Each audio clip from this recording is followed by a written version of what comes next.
Kudik Channels. Okay, Alhamdulillah, bulan norok majlis na orang Pebian Kampung Wiradamai Malaysia tu sakapina. Alhamdulillah pada kapi tuang order norok kapi pada rukun tu lah kapi orang tua sakapina setuju Wiradamai khususnya orang Pebian tu.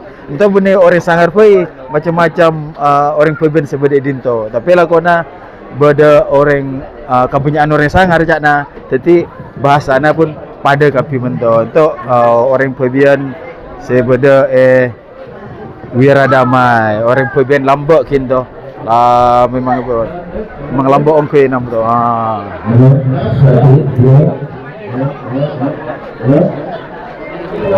Rasul yang dikasihi semua warga-warga Kampung Melayu Seri Wiradamai.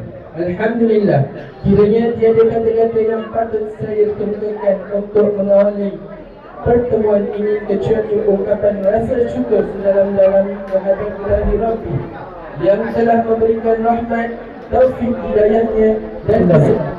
Selawat dan salam semoga senantiasa dilimpahkan ke atas baginda Nabi Muhammad SAW, ahli keluarga dan para sahabat baginda yang telah mengeluarkan manusia dari gelap gelita kekafiran menuju cahaya kebenaran. Saudara hadirin dan hadirat sekalian, sebagai pembawa acara dalam haflah Maulid Rasul, perlu saya bacakan secara ringkas susunan acaranya.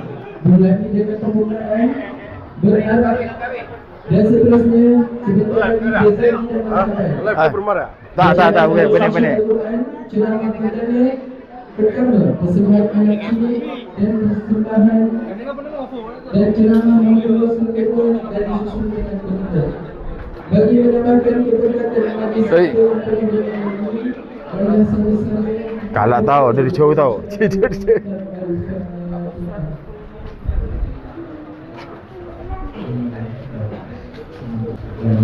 Okey, mulalah ngalak dari hujung ke hujung masyarakat Kampung Pebian Wiradamai.